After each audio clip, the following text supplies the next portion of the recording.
રાગ યમન કલ્યાણ. આ રાગ શૃંગાર રસપ્રધાન રાગ છે, જેનાથી સાંધાના દુખાવા મટે છે. સંધિવા જેવા રોગમાં આ રાગ સાંભળવાથી ઘણો ફાયદો થાય છે.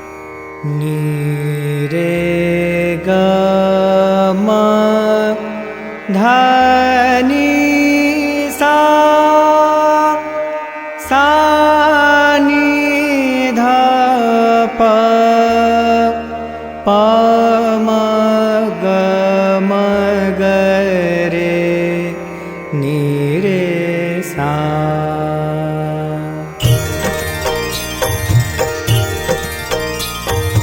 जय योगीश्वर दत्त दयाळ, तुझ एक जग मां प्रतिपाळ.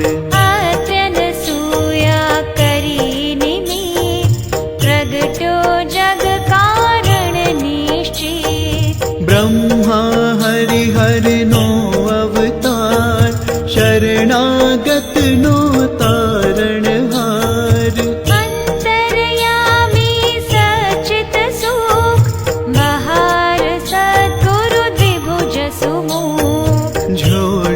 अन्नपूर्णा कर माय, शांति कमंडल कर सोहाय. ज्ञाय चतुर्भुज षड्भुज सात, अनंत बाहु तू निर्धार. आव्यो शरणे बाळ अजाण, ऊठ दिगंबर चाल्या प्राण.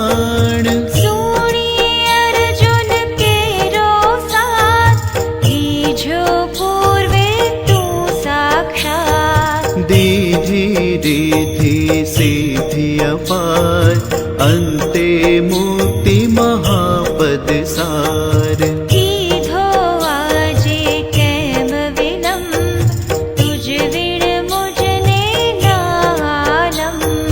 विष्णु शर्म द्विज तार्यो एम, जम्यो श्राद्ध मां देखी प्रेम.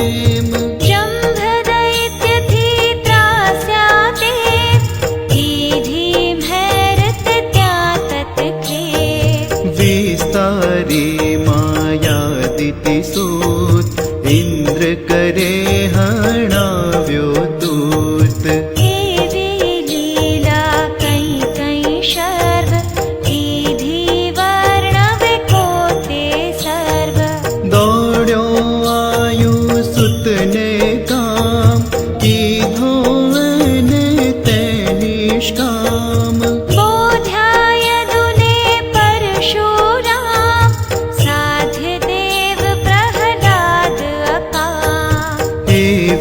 तारी कृपा अगाध, केम सुने ना मारो साध. दौड़ अंत ना देख अनंत, मां कर अधवच शिशु नो अंत. जोई द्विज स्त्री केरो स्नेह, थयो पुत्र तू निःसंदेह.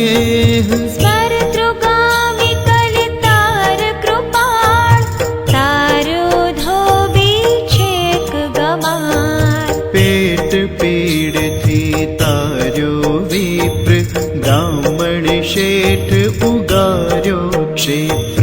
करे केम ना मारी वात, जो आणी गम एक जवार. शुष्क काष्ठ ने आण्या पत्र, थयो केम उदासीन अत्र.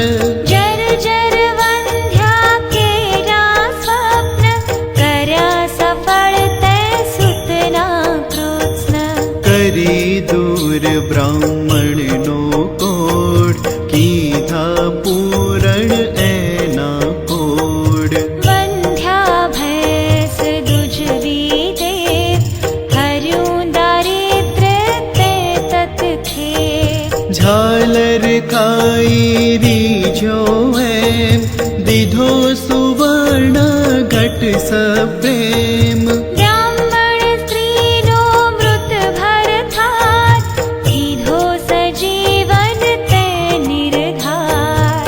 पिशाच पीड़ा कीधी दूर, विप्रपुत्र उठाड्यो शूर। हरि विप्रमद अन्त्यज हाथ, रक्षो भक्त त्रिविक्रमतात। निमेष मात्रे तंतुक एक, पहुँचाड्यो श्री शैले देख। एकी साथे आठ स्वरूप, धरी देव बहु रूप अरूप। संतोषा निज भक्त सुजात, आपी परचाओ साक्षात। यवन राजनी टाळी पीड, जात पातनी तने न चीड। राम कृष्ण रूपे तेम, कीधी लीलाओ कई तेम। तारा पत्थर गणिका व्याध, पशु पंखी पण तुझने साध। अधम उदाहरण तारू नाम, गाता सरे न शाशा काम। आधि व्याधि उपाधि सर्व, टळे स्मरण मात्र थी शर्व। मूठ चोट ना लागे जान, पामे नर स्मरणे निर्वाण।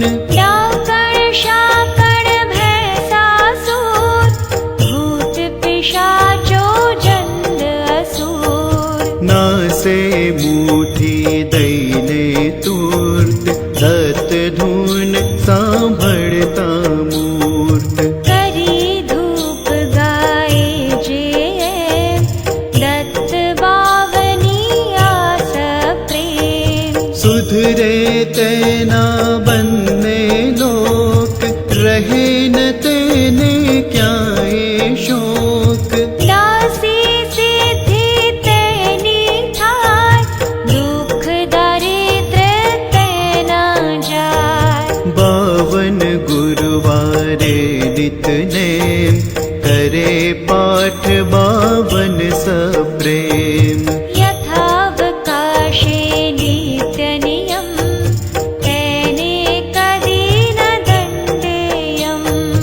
अनेक रूपे तेज अभंग, भजता नडे न माया रंग। सहस्र नामे नामी एक, दत्त दिगंबर असंग छेक।